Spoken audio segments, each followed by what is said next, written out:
سورہ آل عمران آیت نمبر 187۔ نحمده ونصلي على رسوله الكريم، اما بعد فاعوذ باللہ من الشیطان الرجیم، بسم اللہ الرحمن الرحیم۔ وَإِذْ أَخَذَ اللَّهُ مِيثَاقَ الَّذِينَ أُوتُوا الْكِتَابَ لَتُبَيِّنُنَّهُ لِلنَّاسِ وَلَا تَكْتُمُونَهُ فَنَبَذُوهُ وَرَاءَ ظُهُورِهِمْ وَاشْتَرَوْا بِهِ ثَمَنًا قَلِيلًا فَبِئْسَ مَا يَشْتَرُونَ۔ آل عمران آیت نمبر 187 کا لفظی ترجمہ۔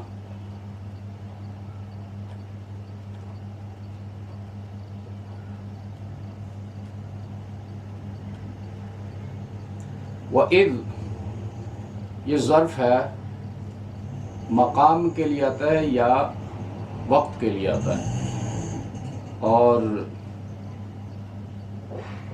اذکر وقتا یہ جملہ محذوف ہوگا۔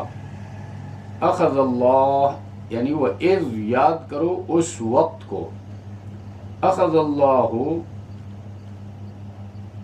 جب اللہ نے لیا، اخذ یہ اخذن سے ہے لینا، کسی سالڈ ٹھوس چیز کو ہاتھ میں پکڑ لینا تاکہ کوئی اس کو چھین نہ سکے، لے نہ سکے، اس کے لیے لفظ اخذ استعمال ہوتا ہے۔ تو یہاں پر پختہ عہد، میثاق پختہ عہد، ایگریمنٹ یا پیکٹ اس کو کہتے ہیں۔ الذین ان لوگوں سے اوتوا الکتاب جنہیں کتاب دی گئی، لتبیننہ یہ لتبیننہ میں لام جو ہے یہ تاکید کے لیے ہے، اور تبیننہ یہ تبینن سے پریزنٹ ٹینس سے مضارع جمع ہے، مذکر ہے، حاضر ہے، اور یہ نون میں جو نون ہے نون ثقیلہ، ہو ضمیر واحد مذکر غائب ہے، تو لتبیننہ تم ضرور پوری طرح اسے کھول کر بیان کرو گے، للناسی لوگوں کے لیے، ولا اور نہ، تکتمونہ یہ کتمان سے ہے چھپانا، اور تم اسے چھپاؤ مت یعنی نہیں چھپاؤ گے۔ فنبذوہ پس نبذوہ یہ نبذن مصدر سے جمع مذکر غائب کا صیغہ ہے اور ماضی ہے، پاسٹ ٹینس ہے۔ ہو ضمیر نبذوہ جو ہے ضمیر اس کتاب کی طرف جا رہی ہے یا میثاق کی طرف، بس انہوں نے اسے پھینک دیا۔ وراء یہ مصدر ہے، انفینیٹیو ہے، اور اس کے معنی آتے ہیں آڑ اور حد فاصل، اور دونوں معنی میں استعمال ہوتا ہے، آگے کے لیے بھی استعمال ہوتا ہے، پیچھے کے لیے بھی استعمال ہوتا ہے، ازداد میں سے ہے۔ ظہورہم ظہور جمع ہے ظہرن، ظہر پشت کو کہتے ہیں، ہم اپنی پشت، تو نبذوہ وراء ظہورہم کے معنی ہے انہوں نے اللہ کی اس کتاب کو پس پشت ڈال دیا، اس پر عمل نہیں کیا۔ واشتراؤ اشتراء مصدر سے ماضی کا صیغہ ہے، جمع ہے اور مذکر ہے اور غائب، بیچ ڈالا، اشتراء بیچنا، بھی اس عہد کو، ثمنا قلیلا حقیر قیمت پر، فبئس پس بئس یہ فعل ذم ہے، یعنی مذمت بیان کرنے کے لیے آتا ہے، اس کی گردان جو ہے نہیں آتی، یعنی بہت برا ہے، ما وہ چیز جو یشترون خریدتے ہیں وہ۔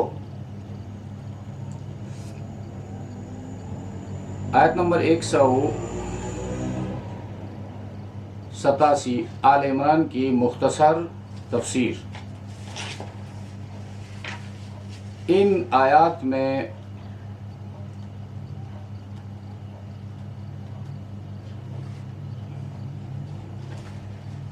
یہ بتایا گیا ہے کہ اپنے دور زوال میں، سے ہر قوم کا ایک دور زوال ہوتا ہے، ایک دور عروج ہوتا ہے، تو عروج میں وہ کیا کرتا ہے، اور جب زوال کا دور شروع ہوتا ہے تو اس کا مزاج جو ہے وہ کس طرح کا ہوتا ہے، قرآن کریم دونوں کو بیان کرتا ہے۔ جب قوم ترقی کی طرف جا رہی ہوتی ہے تو اس کے مزاج میں بلندیاں ہوتی ہیں، اس کے حوصلے بلند ہوتے ہیں، وہ محنت کش ہوتی ہے اور تن آسانی سے، آرام طلبی سے وہ کوسوں دور ہوتی ہے، وہ ایک دوسرے کے ساتھ ہمدرد ہوتے ہیں۔ لیکن جب اسی قوم پر زوال کا زمانہ آتا ہے تو پھر یہی برعکس چیزیں ہوتی ہیں، تن آسانی آ جاتی ہے اور آرام کو پسند کرتے ہیں اور طاؤس اور رباب کے پیچھے وقت ضائع کرتے ہیں، مال خرچ کرتے ہیں، لیکن بے حیائی کے اوپر، فحاشی کے اوپر، عریانیت کو پھیلانے کے لیے، موسیقی سننے کے لیے، اور مجالس اٹینڈ کرتے ہیں ایسے مجلسوں میں جہاں وقت ضائع ہو، دین برباد ہو، اخلاق بگڑ جائے، تو یہ اس قوم کی زوال کی علامت ہے۔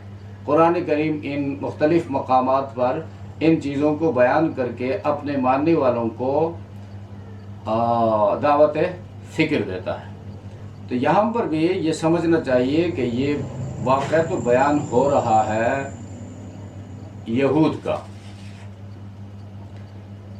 واقعہ بیان ہو رہا ہے، لیکن یہود تو ایک قوم جو گزر گئی، یعنی ان کا زمانہ، عروج کا زمانہ ختم ہو گیا، ان کی بادشاہت کا زمانہ ختم ہو گیا، اب وہ ایک زوال پذیر قوم ہے، ان کی طینت میں شرارت ہے، فساد ہے جو اللہ کو پسند نہیں ہے۔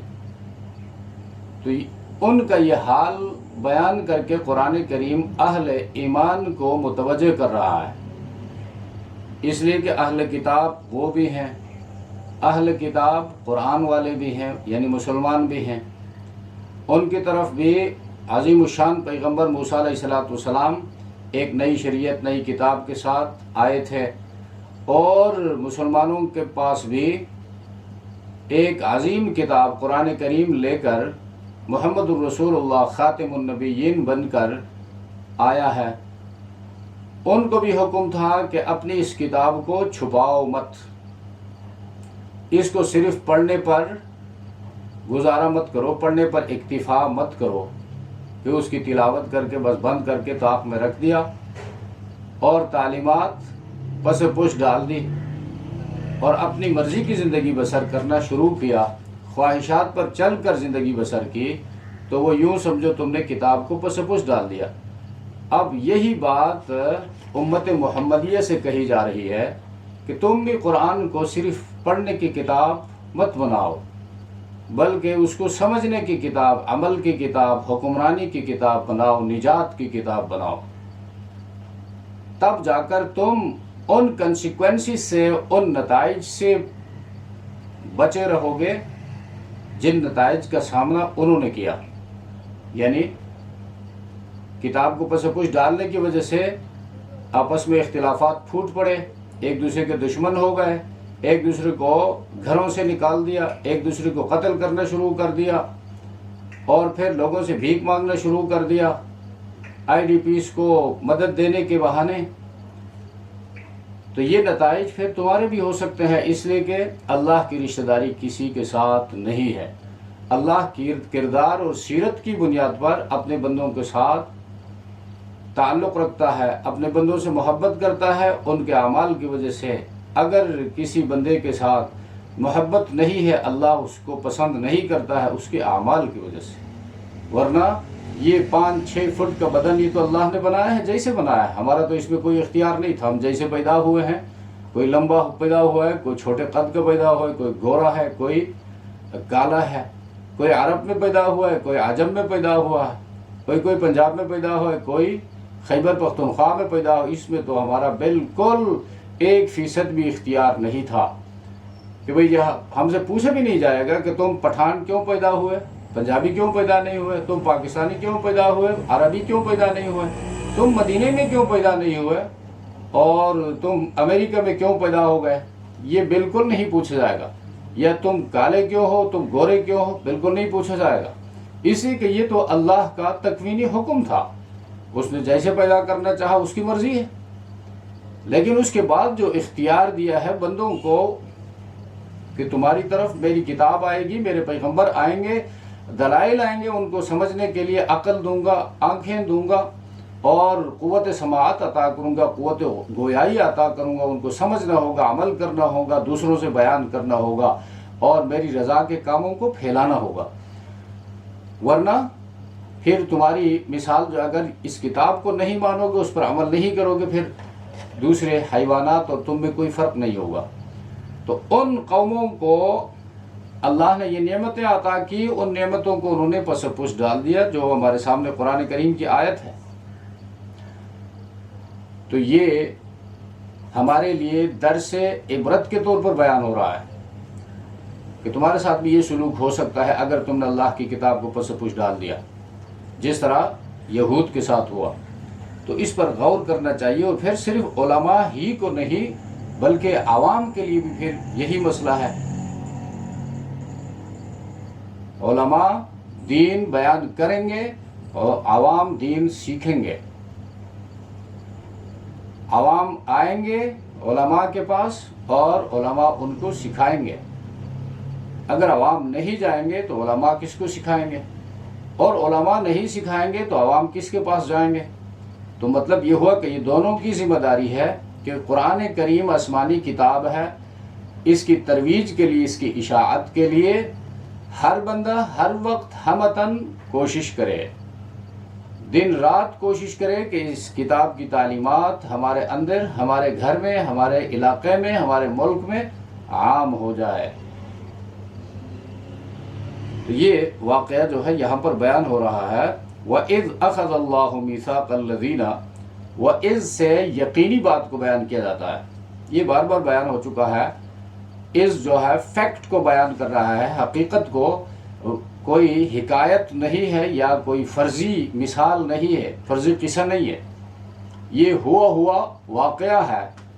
اللہ فرماتا ہے وَإِذْ أَخَذَ اللَّهُ، اور یاد کرو اس وقت کو جب لیا اللہ نے میثاق الذین، میثاق وثق یثق سے پختہ عہد، تو یہ میثاق اردو میں بھی استعمال ہوتا ہے، میثاق پیکٹ، میثاق مدینہ، مدینہ پیکٹ، یعنی جو اللہ کے رسول نے یہود و نصارہ اور دوسرے مدینہ کے باسیوں کے ساتھ کیا تھا، اس کو میثاق کا یعنی پختہ وعدہ۔ میثاق الذین، پختہ وعدہ ان لوگوں کا، ان لوگوں سے اوتوا الکتاب، جن کو کتاب دی گئی تھی، اور وہ وعدہ کیا تھا؟ لَتُبَيِّنُنَّهُ لِلنَّاسِ، کہ تم ضرور بضرور اس کتاب کو کھول کر وضاحت کے ساتھ ہر وقت درجہ بدرجہ بیان کرو گے۔ یہ تبیین کے اندر یہ دونوں باتیں ہیں، تبیین اس میں تدریج ہے، اور بہتات ایبنڈنس اور ریگولیرٹی ہے۔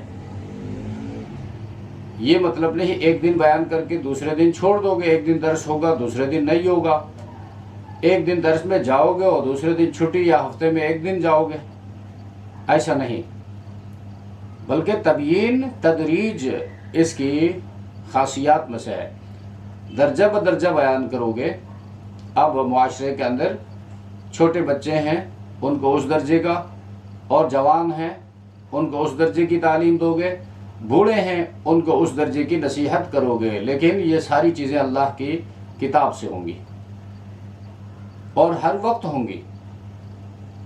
اور اسی طرح لَتُبَيِّنُنَّهُ میں کثرت کا معنی پایا جاتا ہے، بہت زیادہ بیان کرو گے، یعنی معاشرے کے خواتین میں بھی اس کا انتظام ہو، بچوں میں بھی انتظام ہو، گلی کوچوں میں بھی انتظام ہو، بڑے مساجد میں بھی انتظام ہو، ہر بندے کو ہر وقت کسی نہ کسی جگہ قرآن کی کلاس مل جائے۔ تو للناس، لوگوں کو۔ اب یہ وعدہ ان سے لیا گیا تھا، بنی اسرائیل سے وعدہ لیا گیا تھا کہ کتاب کو تم بیان کرو گے۔ اب سوال یہ ہے کیا ہم سے نہیں لیا گیا ہے؟ ہمیں تو کتابوں کا سردار ملا ہے، ہمیں تو انبیاء کا امام ملا ہے، اور ہمارے نبی پر اللہ نے نبوت کے سلسلے کو پائے تکمیل تک پہنچا دیا، خاتم النبیین بنا دیا۔ تو معقول بات تو یہ ہے کہ کہ ان سے بڑھ کر ذمہ داریاں ہمارے حوالے کی گئی ہیں، اور اگر ہم اپنی ذمہ داریوں پر پورا نہیں اتریں گے تو ان سے بڑھ کر سزا بھی ہو سکتی ہے۔ اس پر ہم نے سوچنا ہے۔ تو یہاں پر فرمایا ان سے کہا گیا تھا لَتُبَيِّنُنَّهُ لِلنَّاسِ، اس کتاب کو کھول کر بیان کرو گے لوگوں سے، وَلَا تَكْتُمُونَهُ، اور نہیں چھپاؤ گے اس کتاب کو، فَنَبَذُوهُ وَرَاءَ ظُهُورِهِمْ، پس انہوں نے پس پشت ڈال دیا اس کتاب کو، وَاشْتَرَوْا بِهِ ثَمَنًا قَلِيلًا، اور خریدا اس کتاب کے عوض حقیر قیمت، فَبِئْسَ مَا يَشْتَرُونَ، پس بہت برا ہے جو وہ خریدتے ہیں۔ تو ان آیات میں دیکھو، ان آیاتوں سے پہلے بتایا گیا ہے کہ یہ عظیم کام کے لیے بڑی قربانیاں دینی ہوں گی۔ اس سے پہلے یہود کے بہانوں کا ذکر تھا کہ بھئی ہم آخری نبی پر یا کسی نبی پر ایمان اس لیے نہیں لاتے ہیں کہ ہمیں داؤد علیہ السلام نے وصیت کی ہے کہ تم میرے بعد کسی نبی کو نہ مانو یہاں تک کہ وہ آسمان سے کوئی قربانی پیش کرے جس کو آگ اتر کر جلائے۔ یہ ان کا جھوٹ تھا۔ تو اب قرآن کریم یہ فرماتا ہے کہ اس عظیم کام کے لیے علم و عمل کے ذریعے جو ہے ہر فرد کے اللہ کی کتاب کے ساتھ تعلقات مضبوط کیے جائے۔ تو لَتُبَيِّنُنَّهُ، یہ معاہدہ، وعدہ، جس طرح موسیٰ علیہ السلام کے زمانے میں موسیٰ علیہ السلام کی زبانی بنی اسرائیل سے اللہ نے وعدہ لیا کتاب کے حوالے سے، محمد الرسول اللہ کے زمانے میں کتاب کے حوالے سے محمد الرسول اللہ سے اللہ نے یہ وعدہ لیا ہے کہ اس کتاب کی حکمرانی تسلیم کرو گے، اس کتاب کو صرف تلاوت کے لیے نہیں پڑھو گے، اور اس کتاب کو تعویذ کے لیے استعمال نہیں کرو گے، گنڈوں کے لیے استعمال نہیں کرو گے، اس کتاب کو وقت دو گے۔ یہ خالق کائنات کا کلام ہے، کسی معمولی ہستی کا کلام نہیں ہے۔ تو لَتُبَيِّنُنَّهُ، اب اللہ کے ذریعے تعلقات کتاب کے ذریعے اللہ کے ساتھ تعلقات کیسے مضبوط ہو جائیں گے؟ کتاب کو بیان کرنے سے۔ ہمدردی، محبت، الفت کیسے قائم ہوگی؟ جب کتاب کا علم لوگوں کے اندر آ جائے۔ اس کی دلیل وہی اسلام کا جو پہلا معاشرہ تیار ہوا کتاب کی روشنی میں، صحابہ کرام کا معاشرہ، پھر تابعین کا معاشرہ، پھر تبع تابعین کا معاشرہ، خلفائے راشدین کا زمانہ، کتاب کی روشنی میں وہ معاشرہ تیار ہوا تھا جس میں ہمدردی تھی، الفت تھی، ایک دوسرے کے لیے قربانی کا مزاج تھا۔ اور جب مسلمانوں کا دور زوال شروع ہوا تو کتاب سے دور ہوتے گئے، اور زن، زر، زمین، صلاحیتیں، قابلیتیں، اوقات، اموال، سب ان تین چیزوں پر صرف ہونے لگی، تو پھر ایک دوسرے سے دور ہوتے گئے، اور جب ایک دوسرے سے دور ہوتے گئے تو اپنے خالق سے بھی دور ہوتے گئے۔ اب اس کا واحد ذریعہ یہ ہے کہ کتاب کے قریب آ جائے، اور کتاب کے قریب کب آئیں گے؟ جب کتاب کو کھول کر بیان کیا جائے اور کتاب کو سمجھا جائے۔ تو بیان لَتُبَيِّنُنَّهُ، یہ بیان سے ہے۔ للناس، دو چیزیں ہیں، بیان علماء کا کام ہے اور للناس عوام ہے۔ عوام کے سامنے اس کو بیان کیا جائے، جوانوں کو تیار کیا جائے، سکھایا جائے، اسی کو ان کے اندر سیکھنے کی صلاحیتیں موجود ہیں، اور بچوں کو قرآنی علوم سے آگاہ کیا جائے۔ تو یہاں پر ان لوگوں نے جو کتاب کے ساتھ کیا، تورات کے ساتھ، ایک تو یہ ہے کہ ان سے کہا گیا تھا لا تکتمونہ، اس کو نہیں چھپاؤ۔ تو یہ حکم تو یہاں پر بھی اس علماء اسلام سے بھی ہے۔ حدیث میں اللہ کے رسول صلی اللہ علیہ وسلم نے فرمایا، جس کسی عالم سے دین کا مسئلہ پوچھا گیا اور وہ جانتے ہوئے دین کا مسئلہ نہیں بتایا، چھپایا، تو اس کو آگ کا ہار پہنایا جائے گا قیامت کے دن، علم کو چھپانے کی وجہ سے۔ تو چھپانے سے کیا پھیلے گی؟ علم بیان کرنے سے روشنی پھیلتی ہے، چھپانے سے جہالت پھیلے گی، اور جہالت میں پھر لوگ ٹامکٹوئیاں مرتے پھریں گے معاشرے میں فسادات اور بگاڑ پیدا ہوگا۔ اس طرح ان لوگوں نے کتاب اللہ کو چھپانا شروع کر دیا، کتمان، یہ بیماری ان کے اندر آ گئی۔ اور دوسری، کتاب اللہ کو پس پشت مت ڈالو، وراء ظہورہم، جو قرآن کہتا ہے یہاں پر ان سے کہا کہ کتاب اللہ کو پس پشت مت ڈالو۔ پس پشت ڈالنے سے مراد یہ نہیں کہ وہ میٹنگ بلا کر اور جرگے کے ممبران کو بلا کر یا سیمینار منعقد کر کے یا اسمبلی کا اجلاس بلا کر اس میں اعلان کر دیا کہ آج کے بعد سے ہم نے کتاب اللہ کو پس پشت ڈال دیا۔ نہیں، پس پشت ڈالنا یہ محاورہ ہے۔ گریجویلی، آہستہ آہستہ پڑھنے سے رہ گئے، سمجھنے سے رہ گئے، عمل سے رہ گئے، اور ان کی جگہ لے لی رسم و رواج نے، مفادات نے، اور پھر علم محدود ہو گیا، عوام جہالت کے سٹیج پر آ گئے، دین سے بالکل جاہل ہو گئے، اور علم جو ہے وہ چند لوگوں تک محدود ہو گیا اور ان کی منافلی ہو گئی، تو انہوں نے اپنے فیس مقرر کر دیے، اور مسئلہ بتانے کے لیے بھی فیس، اور بادشاہوں کے مفادات پر فتویٰ دینے کے لیے ان کو بھاری رقوم ملتی تھی، بڑے بڑے مفادات ملتے تھے اور ان کو نوازا جاتا تھا۔ تو جب یہ ساری چیزیں آ گئی تو پھر کتاب اللہ پس پشت ڈال دی گئی۔ تو قرآن کریم نے اس کو محاورے کے طور پر کہا ہے۔ یہ ایک دن میں نہیں ہوا ہے یا 2 دن میں نہیں ہوا ہے، یہ کوئی 400 سال 500 سال کے بعد یہ بگاڑ پیدا ہوا ہے۔ تو یہ سنانا ہے ہمیں۔ اب آج کل ہم بھی کہتے ہیں کہ جی ہم اپنا فیصلہ اپنے علاقائی رسم و رواج کے مطابق کریں گے، اور وہاں کوئی کہتا ہے اللہ کی کتاب کے مطابق فیصلہ کرتے ہیں، تو وہ کہتا ہے میرا اپنا رواج ہے۔ ہم رہ تو رواج کے پابند ہیں، تو لوگ کیا کہیں گے؟ ہم اگر اپنے دشمن کو بخش دیں، ان کے ساتھ درگزر کریں، تو ہماری رواج تو یہ ہے کہ ایک کے بدلے میں 2 کو قتل کرنا ہے۔ تو یہ کیا ہے؟ کتاب اللہ کو پس پشت ڈالنا ہے، اور پھر مفادات یعنی پس پشت ڈالنا، عمل نہ کیا، اور اس میں پھر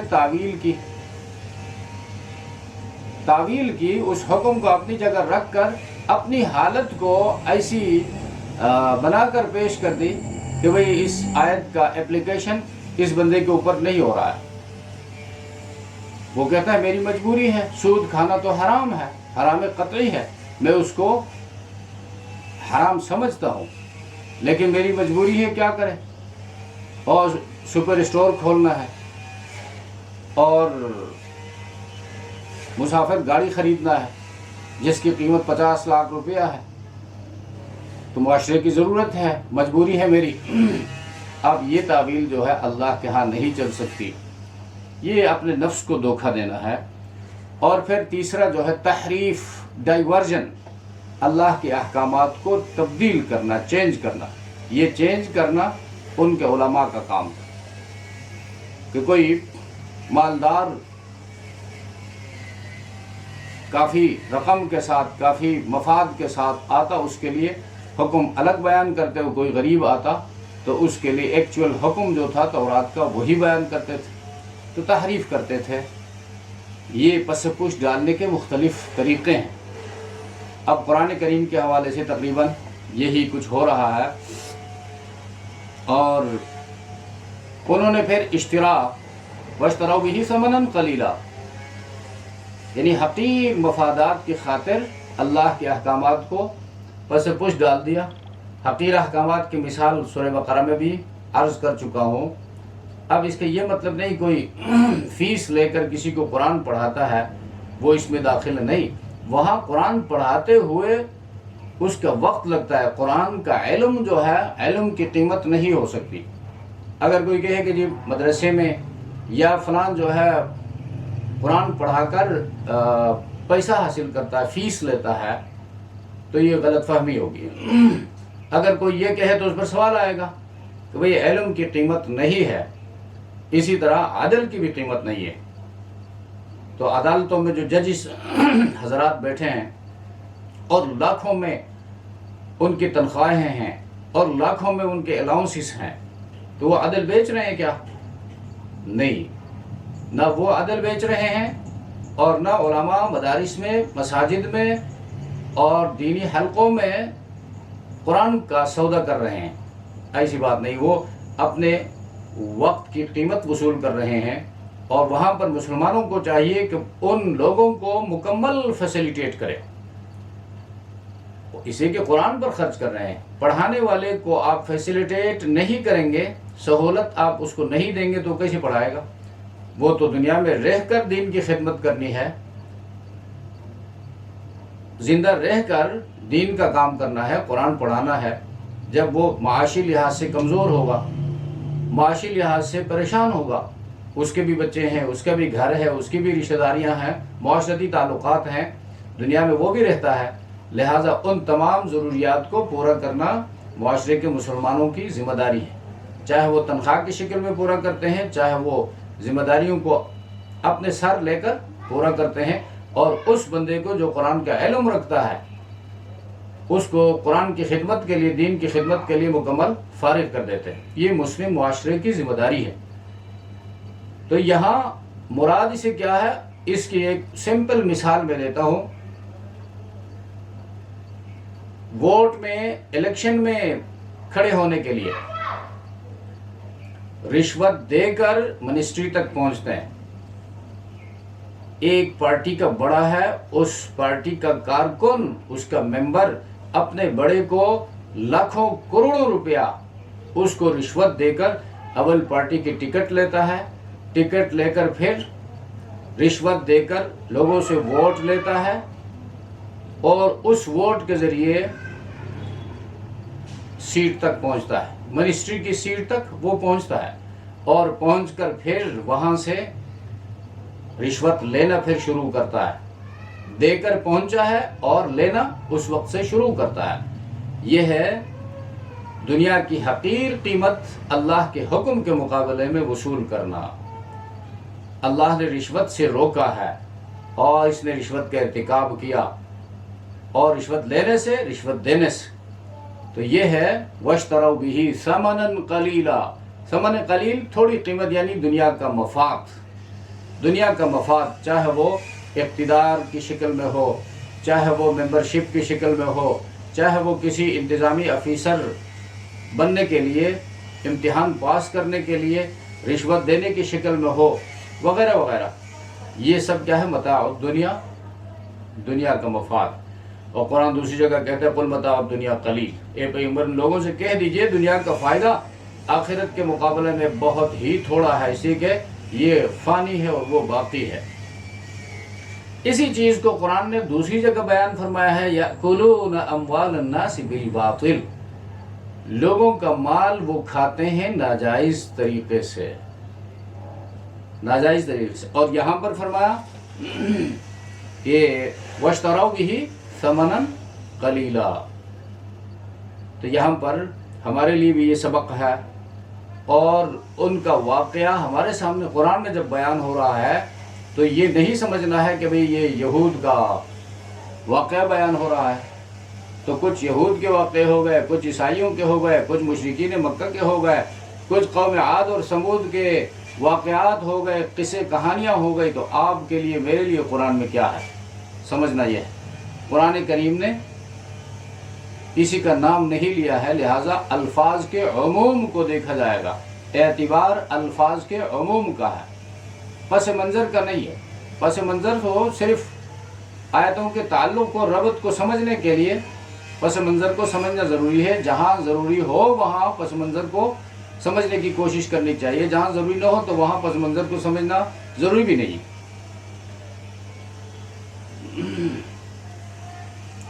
اللہ تبارک و تعالی ہم سب کو سمجھ عطا فرمائے۔ سبحان ربک رب العزت عما یصفون وسلام علی المرسلین والحمد للہ رب العالمین، آمین یا رب۔